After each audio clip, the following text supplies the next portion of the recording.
Hello friends, आज हम बात करेंगे मध्य प्रदेश की लोकसभा के बारे में। दोस्तों, हमने कल बात किया था मध्य प्रदेश की राज्य व्यवस्था के बारे में और उसी का एक टॉपिक है कि मध्य प्रदेश की जो लोकसभा है, मध्य प्रदेश में लोकसभा की कितनी सीटें हैं। दोस्तों, हमने देखा था कि जैसे कि हमारे विधानमंडल, मध्य प्रदेश के विधानमंडल में एक ही सदन काम करता है जिसका नाम है विधानसभा।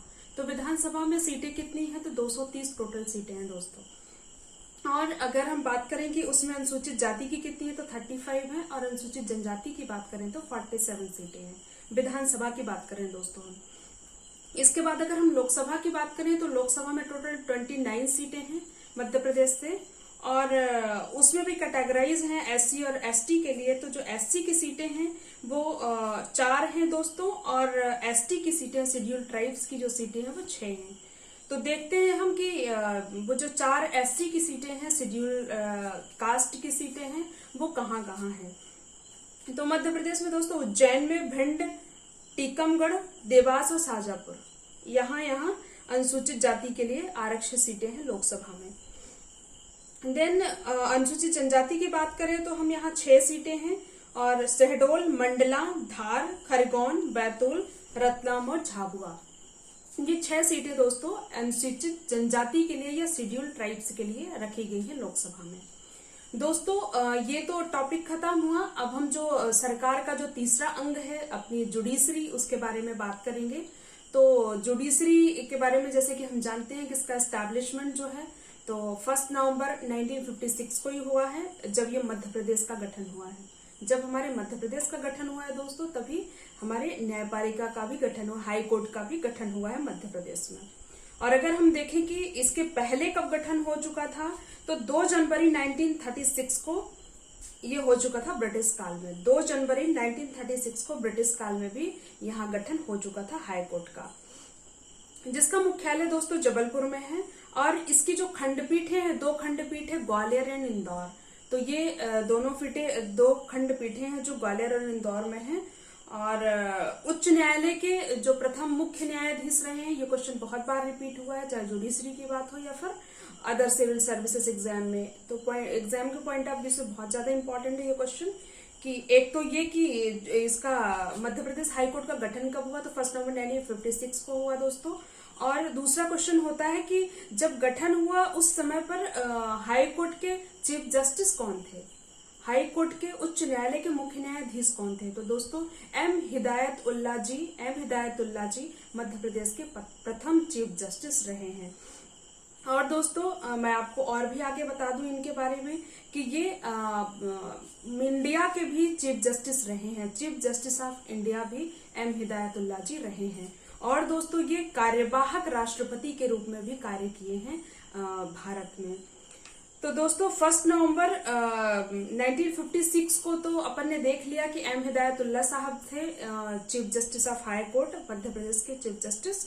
और 1 नवंबर 2000 जब मध्य प्रदेश और छत्तीसगढ़ का विभाजन हुआ, उस समय पे कौन थे चीफ जस्टिस यहाँ के मध्य प्रदेश के? तो भवानी सिंह थे दोस्तों।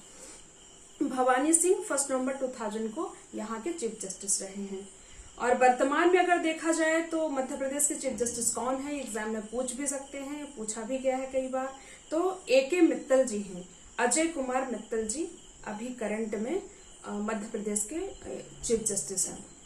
नेक्स्ट दोस्तों देखते हैं कि इनका अपॉइंटमेंट कौन करता है। तो मध्य प्रदेश के जस्टिस जो है, हाई कोर्ट के जो जस्टिस हैं या चीफ जस्टिस हैं, उनकी नियुक्ति राष्ट्रपति द्वारा की जाती है। और अगर देखा जाए कि ये ओथ किसके सामने लेते हैं, शपथ किसके सामने लेते हैं, तो ये मध्य प्रदेश के राज्यपाल के सामने लेते हैं दोस्तों। नेक्स्ट अगर देखा जाए कि त्यागपत्र किसको देते हैं, तो जो अपॉइंटमेंट करता है दोस्तों उन्हीं को ये त्यागपत्र भी देते हैं, यानी कि राष्ट्रपति को देते हैं। तो दोस्तों ये तो अपन ने देख लिया मध्य प्रदेश हाई कोर्ट के बारे में।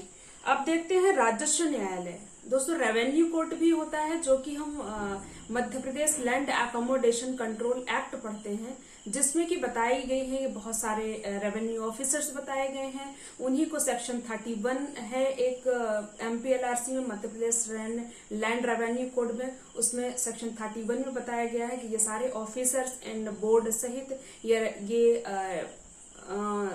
सॉरी फ्रेंड्स, ये कोर्ट भी समझे गए हैं। सेक्शन 31 में ये कोर्ट भी माने गए हैं जब ये ऐसे मैटर डील करते हैं, रेवेन्यू से related matter, disputed matter deal करते हैं, तो कोर्ट की हैसियत भी ये रखते हैं।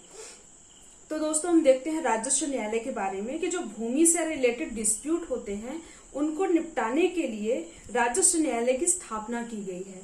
तो राजस्व न्यायालय की स्थापना की गई थी दोस्तों, और इसका जो मुख्यालय है ग्वालियर में है।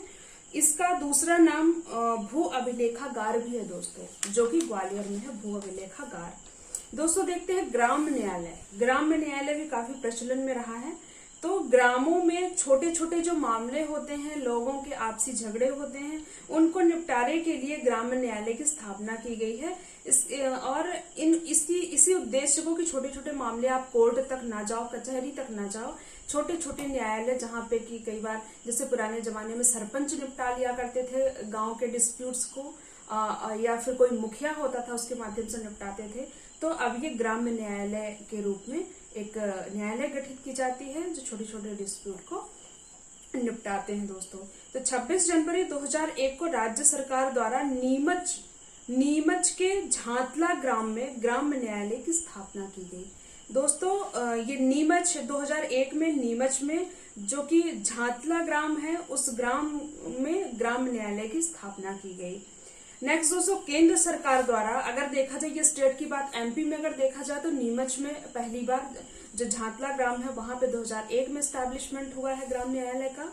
और दोस्तों अगर केंद्र सरकार का देखा जाए तो केंद्र सरकार द्वारा 2 अक्टूबर 2009 को भोपाल के बैरसिया में पहली बार ग्राम्य न्यायालय की स्थापना हुई दोस्तों।